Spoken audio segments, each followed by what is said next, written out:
did I just wander into the beginning of Taken 2? Main character wakes up suddenly from nightmares cliché. Jason Bourne, one of the most wanted men in the world, has not changed his appearance even one iota since becoming a wanted man, despite making Marie change her hair drastically in the last movie and making Nikki change her hair drastically in the next movie. Bourne himself, no, he's good as is, thanks. No one will recognize him. It's just bits and pieces.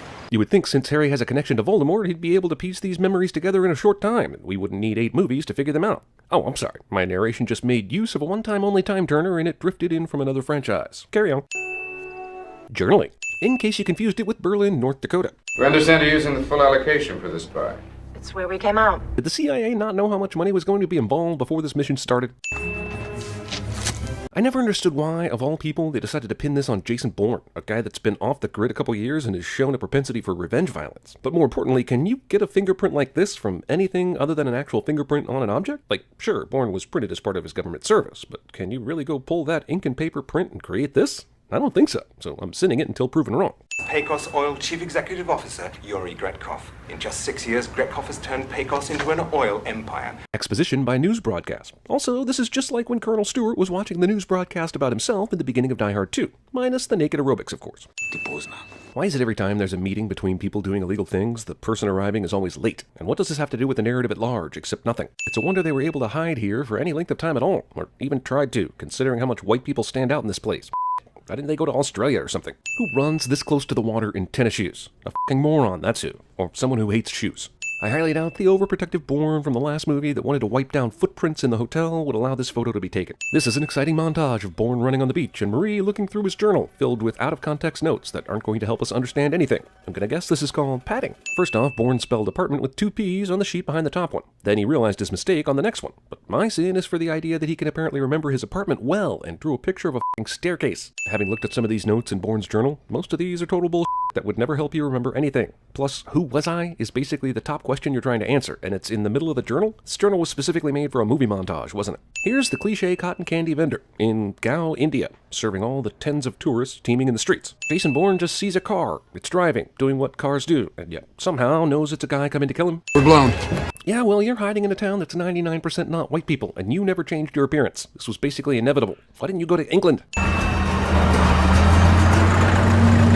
This is a huge head start, but the movie will still make a car chase out of this. That's twice now I've seen the same guy. I saw him in town. He was at the telegraph office. What kind of world does Bourne live in where he somehow doesn't see someone he's seen at least twice in the same town? Especially if he's paying attention and memorizing everyone's faces.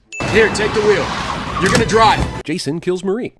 He was keeping a loaded gun in this glove box in a vehicle parked and abandoned with the windows down. This water is way more green than I think it should be. Even if the water in Gao is famously polluted, it's not this green. This is a cinematographer's filter dialed up to 11.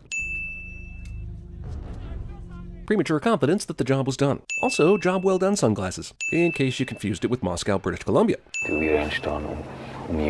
Why trust this assassin to do the job, but not trust his word that it's done? Did you hear about the incident and speculate maybe Bourne survived? Or are you just adding tension to the plot for later? Also, this assassin somehow had good enough sight through his rifle scope to headshot his target, but somehow did not see that said target, the driver, was female. I know Bourne wants to see if they've recovered Marie's body, but does he just assume the assassin is as stupid as this movie suggests and isn't lying in wait for an opportunity just like this one? He's really dry. Excessively dry for a guy who recently climbed out of a river. During their time laying low, Marie decided to take numerous photo booth pictures of herself so Bourne could dramatically burn them later, I guess. But who took photo? I mean, seriously, this assassin couldn't have just waited here for a couple of hours to see if Bourne came back. I'm pretty sure I don't trust this guy since he was the cook in The Hunt for Red October. In case you confused it with nipples and teeth. You know what, just gonna add 5 cents for these obvious place names and this movie will get an overall discount and I won't have to point out each one. Why the hell are these CIA people who have been briefed on Bourne's capabilities so stupid as to believe he'd leave behind an obvious fingerprint like this? Do they not know how Bourne borns? I thought Treadstone was a Black Ops off-the-books kind of program that much of the CIA could plausibly deny existed, but apparently there are well-kept files for this thing. Excuse me, sir. Look, you're not going to believe this. Jason Bourne's passport just... Why waste precious seconds with the "you're not going to believe this" intro if the information is so goddamn important? Also, yes, he shouldn't believe that. At least you should know he's doing it on purpose. I mean, these assholes act like they never CIA'd before. Got a question? Does anyone question why Bourne would have been so stupid as to get himself caught with his own passport in Naples, and maybe try and talk about this shit on a more secure line? He assassinated 2 men, 1 a highly experienced field officer. I want that area... No doubt the amazing super agent got all this the first time he heard it, but he's rewinding it several times because I guess this scene needed some dialogue? This poor girl. She finally gave up that ballet hip-hop dream and settled for a life in the CIA. She had a rough year or two back in the day with Jason Bourne's Amnesia, but she settled nicely in Amsterdam, country of drugs, sex, and very little CIA-level espionage. And now he's going to storm back into her life and flip it upside down. Planes, trains, and automobiles. Ah, the old government fleet of Chrysler minivans routine. It regularly frightened the Russians during the late 80s, but lost its mojo once the Russians figured out the translation for soccer mom. This asshole, who somehow knows Bourne is inside his apartment after entering, somehow sees no clues outside his apartment. It's always bugged me. If he can f***ing sense Bourne inside the house in a few moments based on nothing, why can't he sense something is amiss while outside his home? Bourne, like a f***ing amateur, is distracted by a f***ing phone ringing. The shaky cam one-on-one fight scenes are the only derogatory thing I can say about these movies. But also, Bourne has a magazine and this dude has a knife, yet Bourne still wins, so USA! USA! USA! Bourne rigs this thing up and it just happens to work, right when the bad guys get to the front door. Cops respond immediately to something that just happened 1 second ago. That shit was entertaining for sure, but what did Jason Bourne benefit by going to that asshole's apartment? The assurance that he's being hunted? How the f*** did he even get that other Treadstone agent's home f***ing address anyway? You killed 2 people, Bourne. You killed 2 people, Bourne. Ironically, he did kill 2 people in Berlin, ages before the deaths Landy is talking about, which is just enough to confuse and bother Bourne for some reason. Send her alone. Give her your phone. What if I can't find her? It's easy. She's standing right next to you. Okay, good scene and everything, but there is no reason why Landy would pretend she doesn't know where Nikki is, other than to have this great moment where Landy realizes Bourne is watching her right now. Also, there are at least 30 trained CIA agents in this room, yet they don't all storm out and immediately swarm the surrounding buildings facing these windows to catch Bourne. Instead, they stare in wonder. Must be part of the training, I guess. These are some of the most visible snipers I've ever seen. Forget Bourne. I'm surprised everyday citizens aren't running and screaming right now. These fuckers are obvious as hell. Conklin, stuff on Conklin.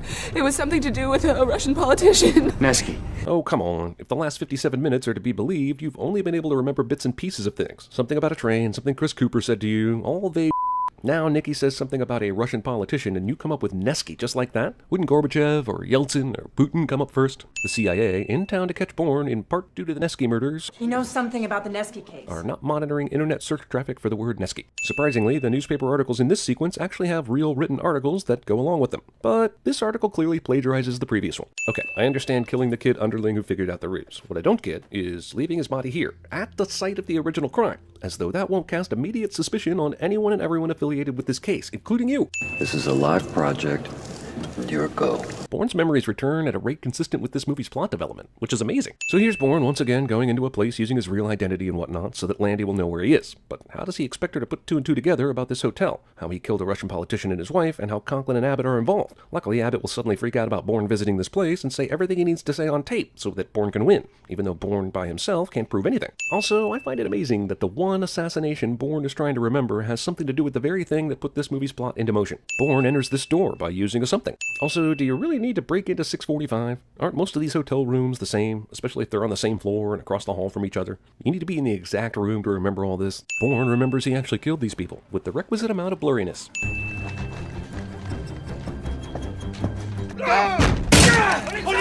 Even if Bourne hadn't seen your careless footstep shadows already, you're making enough noise, especially with the yelling, I'm sure he'd already know you were here long before he was in any danger. Also, I guess it's a good thing room 645 wasn't available, and there was no one in it, so he could walk around and remember he killed those people a long time ago, and everyone thinks he's in room 644 right now. Bourne casually jumps 50 feet off a bridge, onto a rooftop, onto a boat, and suffers nothing from the effort. And no one from cop to spectator saw that. The very definition of convenient. Smart play? Sure. Convenient as f***?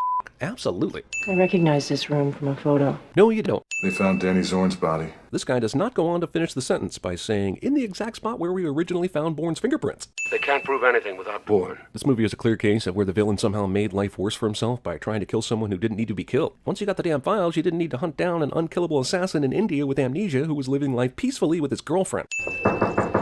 Landy obviously suspects something is up with Brian Cox, because he was the early 2000s go-to villain, and she walks right into his room without him answering, but isn't even armed or has backup in case this guy is as dangerous as she thinks he is. I see they've entered one of those PG-13 strip clubs I've been hearing about that somehow make money. The movie gives us no explanation for how Bourne figures out these particular Russian guys trying to kill him. It just cuts straight to him in Russia going ape shit. For a movie that spends a lot of time showing us Bourne figuring shit out, this seems out of character.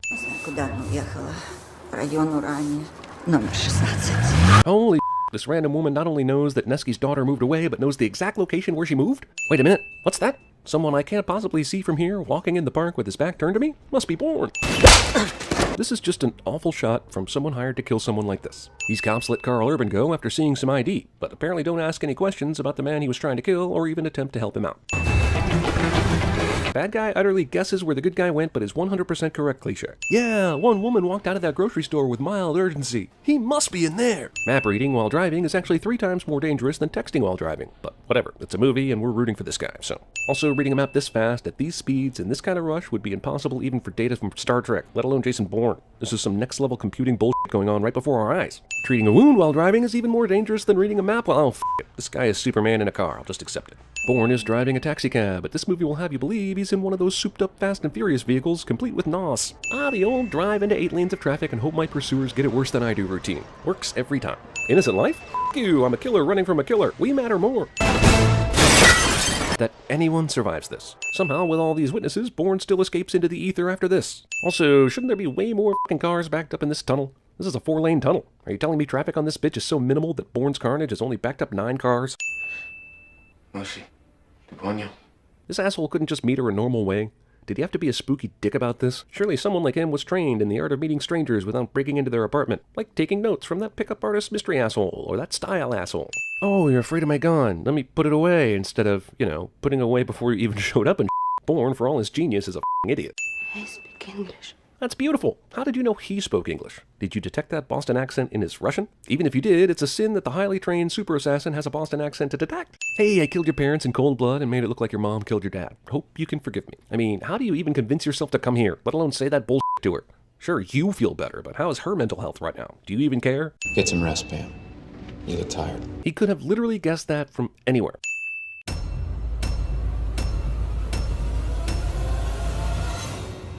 I figure, f*** it, while I'm at it, why not just shoot my buddy?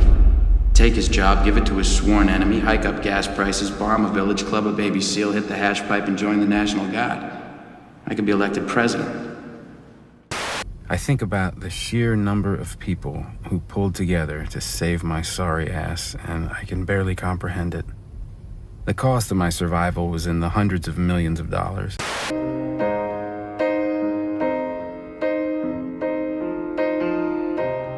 What happens if the engine stops? We all freeze and die. I'll see you again. This side or the other. I like to think the last thing that went through his head, other than that bullet, was to wonder how the hell Andy Dufresne ever got the best of him. Touching a hand, wondering why it's time for saying goodbye. Guys around here will tell you, you play for a living. It's like any other job. You don't gamble. You grind it out. Your goal is to win one big bet an hour. That's it.